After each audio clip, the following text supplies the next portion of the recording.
Meus irmãos, que Jesus nos abençoe e que Ele nos conceda a sua paz. A nossa reflexão na noite de hoje gira em torno de um tema que é comum em todas as religiões, mas que tem uma visão diferenciada pela doutrina espírita. Então, nós convidamos para refletir em torno do céu e do inferno, que é uma afirmação comum em todas as religiões. Mas seria o céu, o inferno, o umbral, conhecido pelos espíritas, um mito ou é uma verdade? Vejamos o que a doutrina nos coloca. A doutrina nos fala, a história também nos fala, que desde tempos imemoriais existe a concepção entre as criaturas humanas de céu e de inferno. Sempre tivemos em mente essa questão da existência do céu e do inferno. E isso se dá a partir do momento em que a criatura acredita que aqueles que seguem o caminho A têm direito, se diferencia e tem direito a um lugar melhor posicionado para melhor ficarem. E aqueles que seguem o caminho B não têm esse mesmo direito. As pessoas acham que aqueles que seguem o caminho A, por exemplo, ele tem direito a uma felicidade em um lugar especial. E os que seguem o caminho B não têm esse mesmo direito. Esse lugar especial, esse lugar de felicidade, é conhecido como céu e inferno. Então, desde épocas muito antigas, desde que o homem se conhece, ele admite a existência de céus e de infernos como um lugar definido, como um lugar que se vai após a morte do corpo. Um lugar que está reservado para ele durante a vida e que depois da morte do corpo, para lá ele vai. Então nós aprendemos, por exemplo, com os indianos, que existe a Sansara, que para eles, os indianos, representa um lugar de tormento, um lugar de desespero, um lugar de agitação, de barulho, tumulto. Já entre os hebreus e os gregos, nós vamos conhecer o Hades, que também é um lugar onde as almas supliciadas se encontram.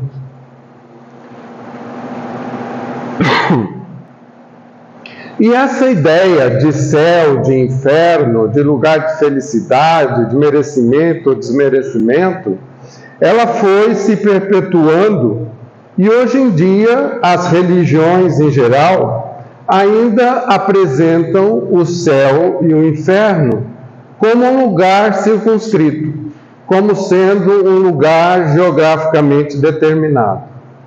Mas então, como entender o céu, por exemplo? Qual o conceito geral de céu? O conceito de céu designa o espaço que circunda a Terra e, mais particularmente, a parte que está acima dos horizontes. Então, nós aprendemos que o céu é aquilo que está em cima, acima do horizonte. E os antigos acreditavam na existência de diversos céus. São várias as interpretações e os entendimentos que se vê, que se tem, se conhece sobre os céus. Então, os antigos, por exemplo, eles acreditavam na existência de diversos céus superpostos, e na opinião mais comum haveria 7 céus. Então, o mais comum dos antigos era que existiam 7 céus. Os muçulmanos, por exemplo, acreditam que existem 9 céus. Ptolomeu, cientista grego, matemático, ele já afirmava e contava a existência de 11 céus. E a teologia cristã, que é aquela que nos fala mais de perto, ela nos fala da existência de 3 céus. O primeiro céu está na região do ar e das nuvens. Acreditam que aí nesse espaço está o céu.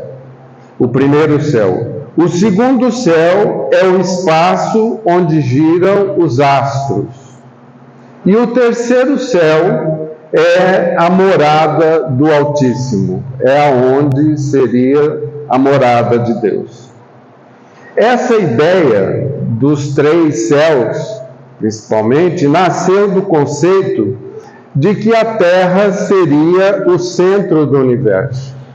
Mas, nos dias de hoje, a ciência tem mostrado para nós que esse conceito é totalmente equivocado, né?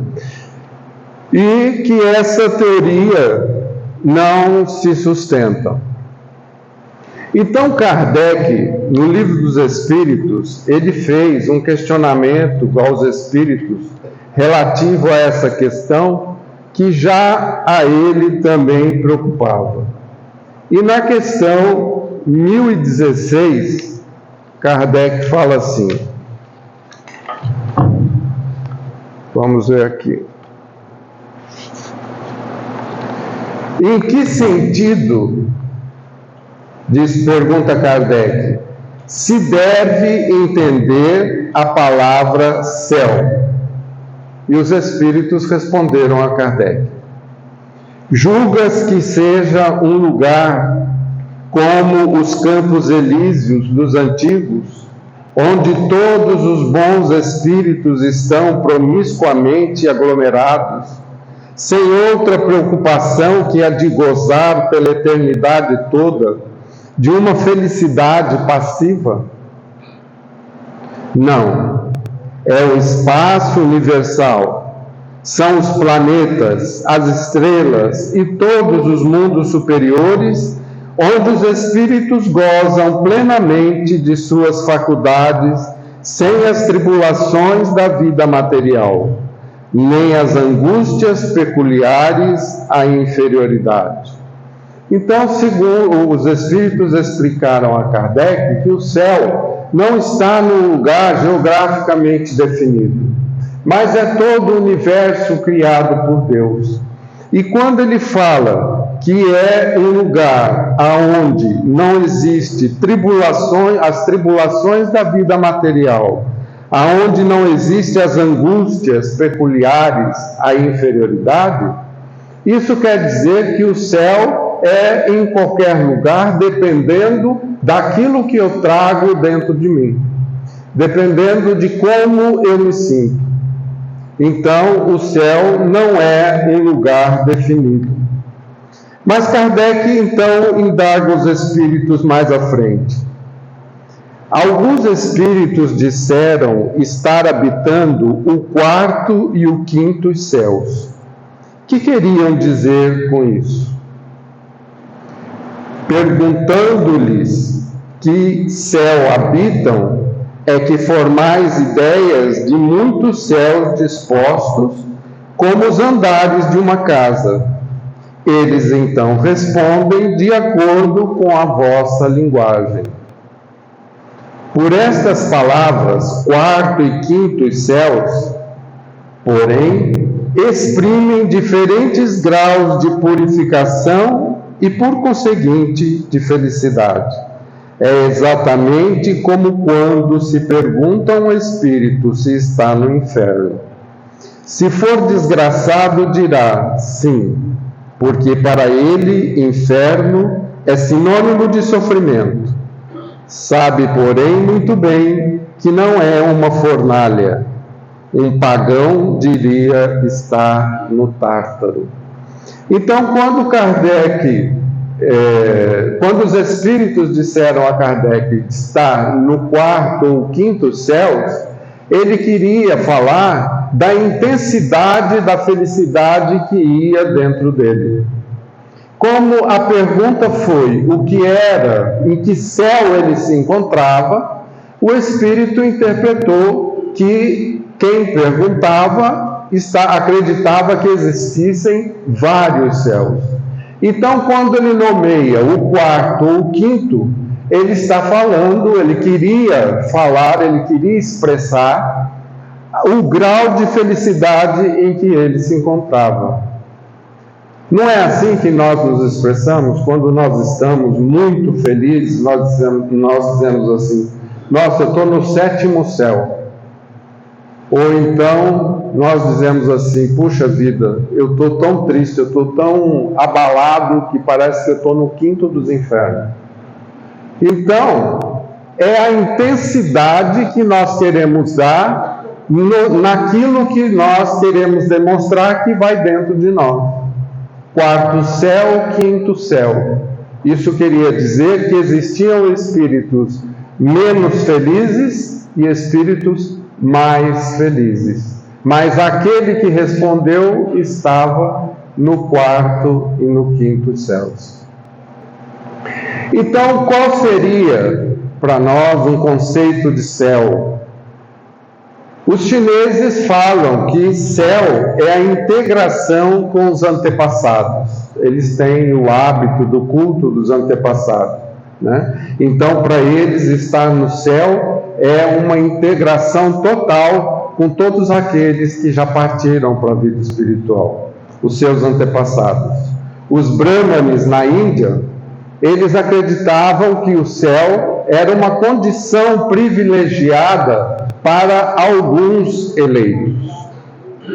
Os egípcios acreditavam que o céu era a intimidade com os deuses particulares, aqueles que eles cultuavam em suas casas, fossem Deus do bem ou fossem Deus do mal, mas era a intimidade junto com eles. Já os gregos, eles diziam que era a harmonia doméstica. Quando havia harmonia doméstica no lar, então ali era o céu. E os gauleses, os romanos, os incas e os astecas diziam assim: céu é a região onde Deus, como Pai Supremo, viveria condecorando seus filhos que evidenciasse mais adulação. Era o conceito deles, né? Então Kardec cogitou: nessa imensidade ilimitada que é o universo, aonde está o céu? Em que lugar está situado o céu? E os espíritos responderam a Kardec: em toda parte.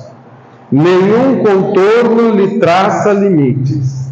Os mundos superiores são as últimas estações do seu caminho, que em virtude franqueiam, que as virtudes franqueiam e os vícios interditam. Então o céu, segundo a definição dos espíritos, está em toda parte, sendo que existem aqueles mundos, né, os mundos superiores, aonde para entrar você não pode estar vinculado a vícios, né? E para que você entre é preciso que você tenha cultivado virtudes. Ou seja, os mundos aonde os espíritos superiores se colocam, habitam, esse mundo pode ser considerado o céu. Então ele está em toda parte, ele está em todo o universo. Mas Jesus já falava a respeito do céu. E nós vamos ver nas anotações do apóstolo Lucas, no capítulo 17, versículos de 20 a 25, quando Jesus foi interrogado aonde é que ficava o céu, ele então respondeu: o reino dos céus não tem aparência exteriores, nem se poderá dizer está aqui ou está ali, porque o reino dos céus está dentro de vós. Então, o reino dos céus é aquilo que nós carregamos, é o estado de espírito em que nós nos encontramos. A história conta uma experiência do Dr. Vivekananda. Ele era um médico, um pesquisador, um cientista indiano que radicou nos Estados Unidos. E ele foi para lá e se dedicou, estudou a medicina, se dedicou à cura, né, à pesquisa de doenças, e em determinado tempo ele ganhou o Prêmio Nobel de Medicina. A partir do momento que ele ganha o Prêmio Nobel, ele passa a ser uma figura muito importante, uma celebridade. E aí começam os convites para jantares, os convites para entrevista, os convites para os encontros sociais, e ele começa a frequentar então esses ambientes. Mas com o passar do tempo, o Dr. Vivekananda começa a se sentir vazio. Ele começa a perceber que a sua vida está perdendo sentido, e ele começa a ficar muito deprimido. Então ele tem a ideia de ir visitar o seu guru, o seu mestre, na Índia. E ele vai então para a Índia, na cidade em que ele nasceu, e vai ao encontro do mestre e o encontra meditando no seu ashram. Ele então se postou na porta da casa do mestre e ficou esperando o convite para entrar. Ali ele ficou durante 3 dias, até que ele foi admitido no interior da casa. Quando ele entrou, o mestre estava sentado na posição de lótus, meditando. Ele então se sentou também na frente do mestre, na mesma posição, e ficou esperando a autorização para que ele falasse. O mestre então fez um sinal para ele, ele entendeu que ele deveria falar. E ele começou a falar ao mestre de como ele se encontrava. E no final ele disse: mestre, eu perdi o endereço de Deus. Então o mestre apontou para ele em direção ao coração o dedo magro e encostou no peito dele, na altura do coração, e mandou que ele fosse embora. O Dr. Vivekananda, então, entendeu o que o mestre quis dizer, que Deus, o reino dos céus, estava dentro dele, que ele encontraria Deus, o endereço de Deus era dentro do seu coração, estava dentro dele. Então, meus irmãos, essa história de Vivekananda, essa experiência do Dr. Vivekananda, ele volta então, complementando, ele volta então para os Estados Unidos, se afasta daquela vida social que tomava ali muito tempo, e ele ganha novamente o Prêmio Nobel de Medicina pelos seus estudos, pelas suas teorias. E nós somos assim, mais ou menos assim como o Dr. Vivekananda. Muitas vezes nós nos encontramos vazios, nós nos encontramos sem direção, nós nos encontramos buscando a presença de Deus, a companhia de Jesus, mas nós buscamos essa felicidade, essa completude fora de nós. Então nós vamos atrás de coisas, vamos atrás de lugares e não encontramos. É dentro de nós que nós temos que buscar. Como dizia Jesus, o reino dos céus está dentro de vós. Não está num lugar onde tem aparências exteriores. Mas se o céu nos traz esse conceito, qual é o entendimento que nós podemos ter de inferno? O que é o inferno? Então os Espíritos dizem assim: uma vez que o inferno corresponde a uma oposição ao céu, é natural que pensemos que todas as vezes em que estivermos vivenciando de acordo com as leis de Deus, estaremos construindo um céu interior. Quando buscamos pautar a nossa vida dentro das leis naturais, conforme diz Kardec, e que são as leis de Deus, então nós estamos construindo dentro de nós o céu. Nós estamos construindo para nós um céu interior. Mas quando nós fugimos dessas leis, quando nós desrespeitamos essas leis, com certeza, dizem os Espíritos, a nossa atitude é uma atitude infernal. Importante, então, que busquemos nos roteiros da vida esse modo de viver que corresponde ao céu. O benfeitor Emmanuel, ele fala que o homem, ele é mais livre quanto mais escravo das suas obrigações ele se faz. Então, quando nós buscamos viver dentro das leis naturais, dentro das leis de Deus, nós estamos vivendo num céu. Mas quando nós desrespeitamos essas leis, quando nós infringimos essas leis naturais, nós estamos criando complicações para nós. Então, nós precisamos pautar as nossas atitudes, os nossos pensamentos, os nossos objetivos, de acordo com aquilo que nós queremos para a nossa vida. Se eu quiser a felicidade, eu tenho que agir de uma determinada maneira. Agora, se eu quiser a infelicidade, se eu quiser o inferno dentro de mim, eu tenho que agir de outra maneira. Então, o que não é possível é eu agir de uma maneira equivocada, de uma maneira equilibrada, de uma maneira a agredir as leis naturais, as leis de Deus, e objetivar e querer a felicidade, e querer a paz de espírito. Isso não vai acontecer. É a mesma coisa que eu buscar a paz fazendo a guerra. Não é possível. Então dizem os Espíritos que nós precisamos buscar nos roteiros da vida esse modo de viver que corresponda ao céu.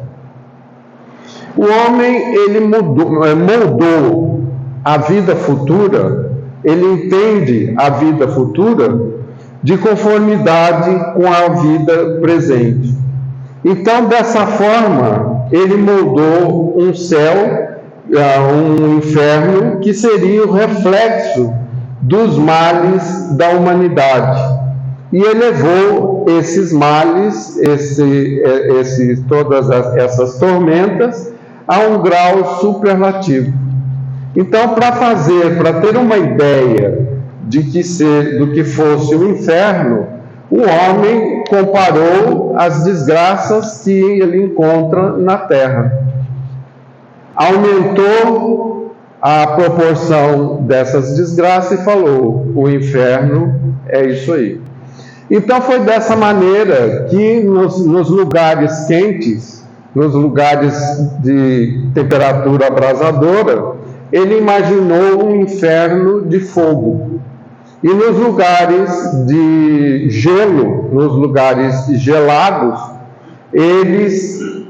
nos climas frios, né, ele imaginou um inferno de gelo. Então é dessa forma que todos os infernos de todas as religiões, eles mais ou menos se assemelham. Em todas as religiões nós vamos ter uma definição de inferno mais ou menos parecida, né? Mas foi o inferno pagão quem perpetrou, né, e que perpetuou nos meios cristãos o conceito, o entendimento de inferno. O meio cristão moldou o seu inferno de acordo com o inferno pagão. Então existe entre o inferno pagão e o inferno cristão uma analogia muito grande. Então vejamos o seguinte: os cristãos pegaram o inferno do pagão, exagerou naquilo que era o inferno pagão e falou: esse é o inferno cristão. No inferno pagão, o castigo é individual. No inferno pagão, cada um tinha o seu castigo. Quando ia para lá, tinha o seu castigo e curtia o seu castigo sozinho. É assim que nós vamos ver, né, o inferno de Sísifo, né, da mitologia grega, o tonel das Zenáides, a roda de Íxion, né? Nós vamos ver na mitologia grega essas representações do inferno pagão. Cada um curtindo o seu castigo sozinho. Já no inferno cristão, não, o inferno cristão, o castigo é coletivo, né? Criaram um caldeirão, colocaram todo mundo ali dentro do caldeirão fervente, e de tempos em tempos os anjos levantam a tampa, dão uma olhada, vai ver que dá uma mexida, e larga lá. E Deus, né? E Deus ouve esses gemidos por toda a eternidade, sem fazer nada, sem ter a menor piedade. No inferno pagão, tinha como senhor Plutão. No inferno cristão, tinha como senhor Satã. Só que havia uma diferença entre Plutão e Satã, ou Satanás.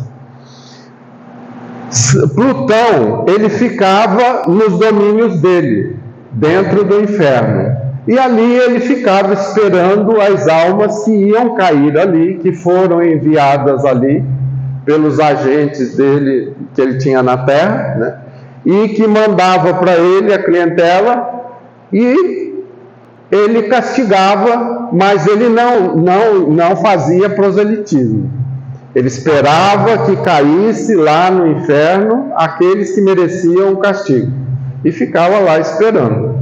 Já Satã não. Satã descia à terra com os seus soldados e cutucava a humanidade até que ela errasse, para ela ir cair lá no inferno dele. Então ele provocava a ida das pessoas para o seu reino, para o seu domínio.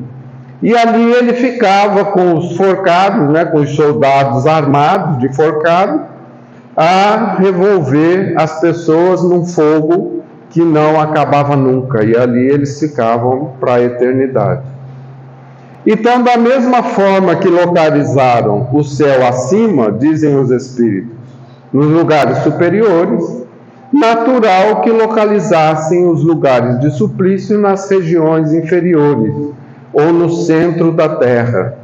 É por isso que se lê, segundo a letra do Evangelho, que Jesus desceu aos infernos.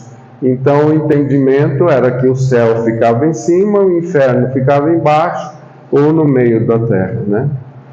E Kardec, ele também nos instrui a respeito dessa questão, na questão 974, ele diz assim: de onde procede a doutrina do fogo eterno? De onde foi que tiraram essa ideia, né?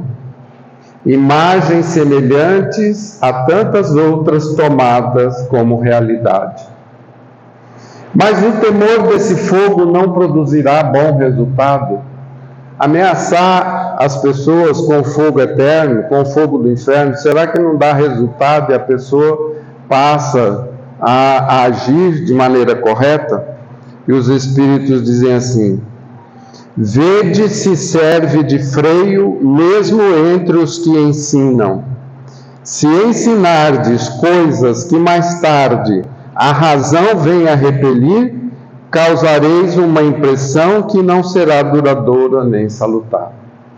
Então, se ameaçar as pessoas, amedrontar as pessoas com fogo do inferno desse resultado, o mundo não teria tantos problemas como tem hoje, né? E na questão 1012, Kardec fala assim: haverá no universo lugares circunscritos para as penas e gozos dos espíritos, segundo os seus merecimentos? Já respondemos essa pergunta, dizem os espíritos. As penas e os gozos são inerentes à perfeição dos espíritos. Cada um tira de si mesmo o princípio de sua felicidade ou de sua desgraça. Como eles estão por toda parte, nenhum lugar circunscrito ou fechado existe especialmente destinado a uma ou outra coisa. Para nós admitirmos que existe um lugar determinado para que seja caracterizado como céu ou como inferno, é preciso nós admitirmos que Deus haja criado um lugar aonde as pessoas possam gozar da pena eterna, ficar eternamente sem fazer nada, na contemplação, como é o caso do céu, ou viver eternamente no tormento, como é o caso do inferno. Sendo Deus justiça e amor, nós não podemos conceber que Ele haja criado um lugar específico para isso. Então, os Espíritos nos dizem que o céu, o inferno, está de acordo com o grau de perfeição de cada espírito. Mas nós conhecemos em outras doutrinas o purgatório. E dentro da doutrina espírita, nós conhecemos também o umbral. E o umbral, será que ele tem uma localização definida? Será que existe um local geográfico, né, para o umbral, conforme nós vemos os Espíritos dizer? E os Espíritos dizem assim: o umbral não é um lugar determinado. O termo umbral, que é muito usado na arquitetura, significa passagem.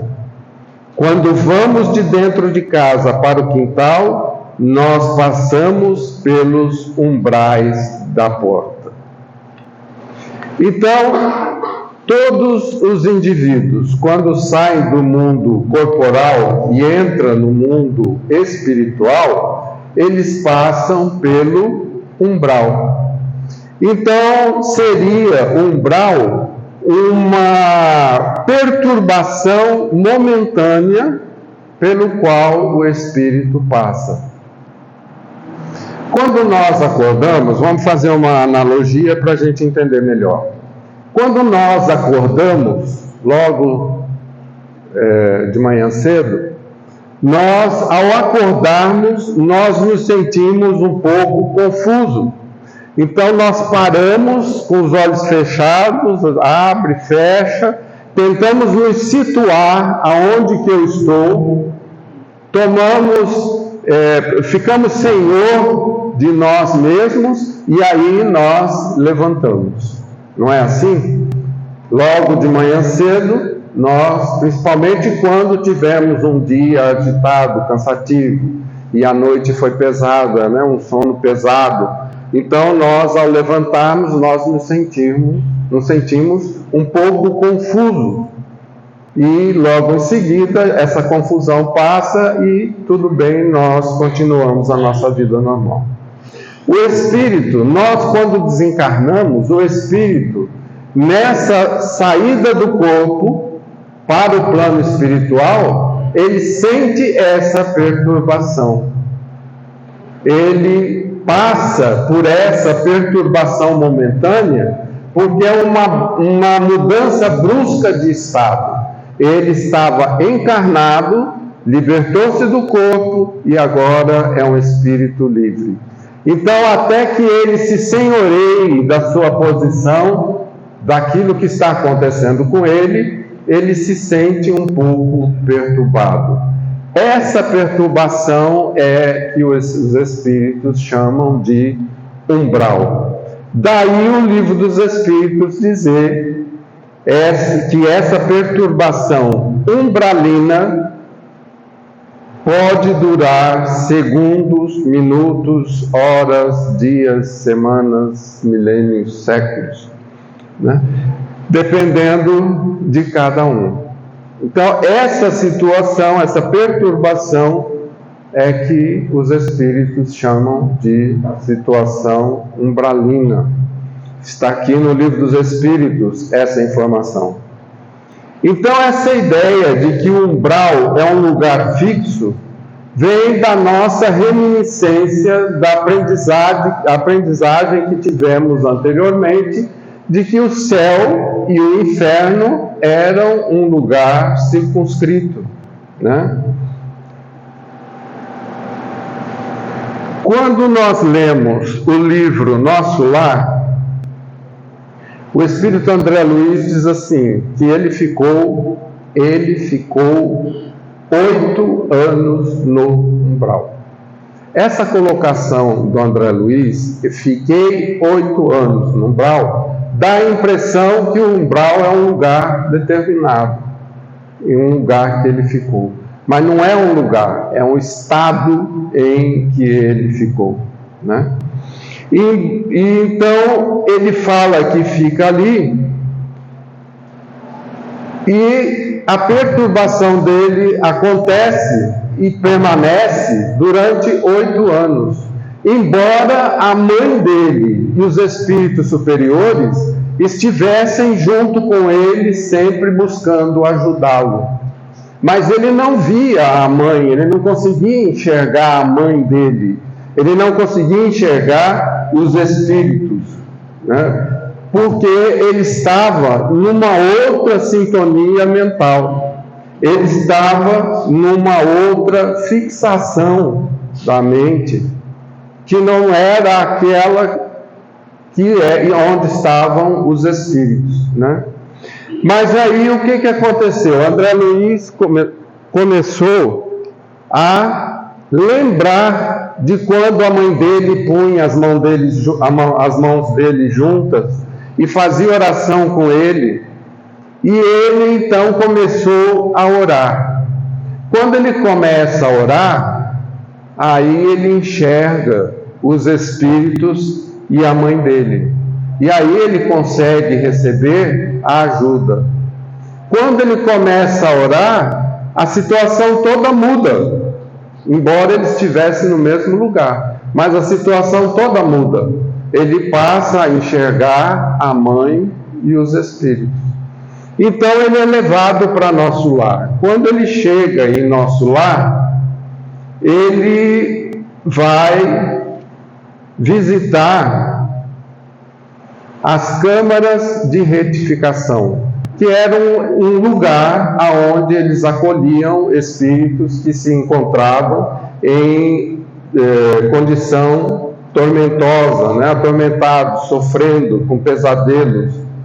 Então veja que dentro de nosso lar, um local que pode ser considerado um céu, né? existe a câmara de retificação, que é onde estão os espíritos para receberem ajuda, que estão em tormentos, que estão em pesadelos, que estão sofrendo. Outro tipo de umbral. Essa câmara de retificação é para os espíritos um umbral, um tipo de umbral.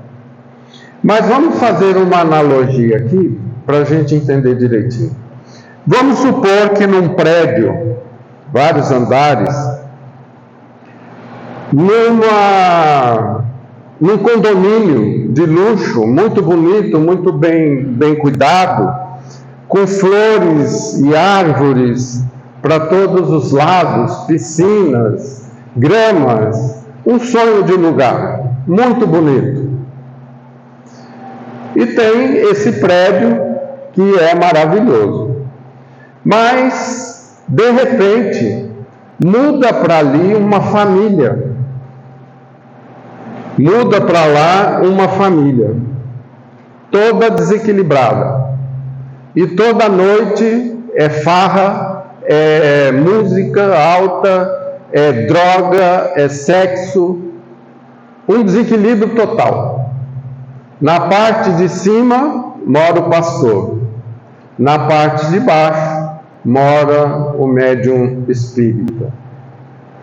Então, vejamos que esse prédio lindo, maravilhoso, tem um andar que é um inferno, que é um umbral.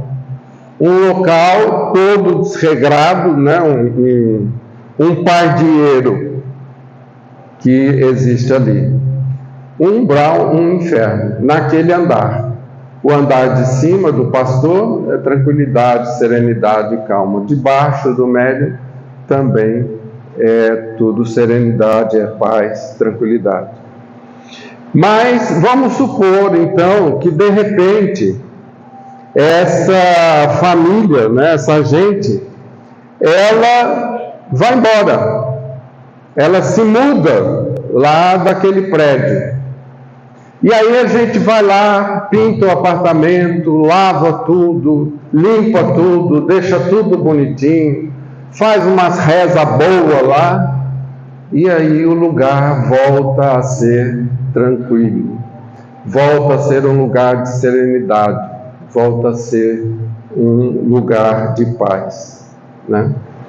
Então, se a família muda e vai levar o seu inferninho para outro lugar, o lugar aonde eles deixam passa a ser um lugar de tranquilidade.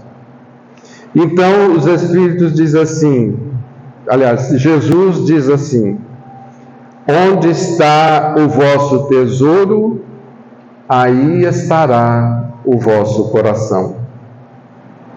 Então, diz os Espíritos, não é um lugar preparado para ser aquilo. É a gente que leva a nossa tormenta para onde quer que a gente for. Então não existe um céu, um lugar que é o céu. Não existe um lugar que é o inferno. Não existe um lugar que é o umbral. Mas é o estado de espírito que eu me encontro é que determina o lugar que eu esteja. Se eu estiver tranquilo, conforme foi dito, sereno, eu estou no céu. Embora eu possa estar convivendo com muitos problemas, com pessoas problemáticas, com problemas pessoais, mas eu posso estar no céu se eu tiver serenidade dentro de mim. E eu posso estar no inferno se eu estiver desequilibrado, se eu estiver agindo contrariamente às leis de Deus, embora em minha volta as pessoas estejam no céu. Então, o céu, o inferno, não é um lugar para onde se vai, mas é o estado de espírito em que nós nos encontramos.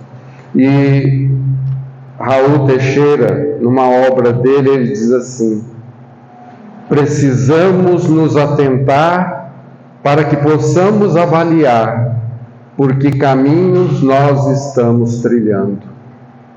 O que é que estamos fazendo da nossa vida, da nossa existência? Se nós gostamos dessa busca pelo céu, ou se nós estamos gostando de nos enveredar pelas trilhas infernais. O reino dos céus está dentro de vós. Nós é que construímos o reino dos céus ou o inferno para nós. Então é preciso que nós nos atentemos. O que estamos fazendo de nossa vida? Construindo o céu ou percorrendo caminhos que nos levam ao inferno? Que Jesus nos abençoe, que Ele nos guarde em paz.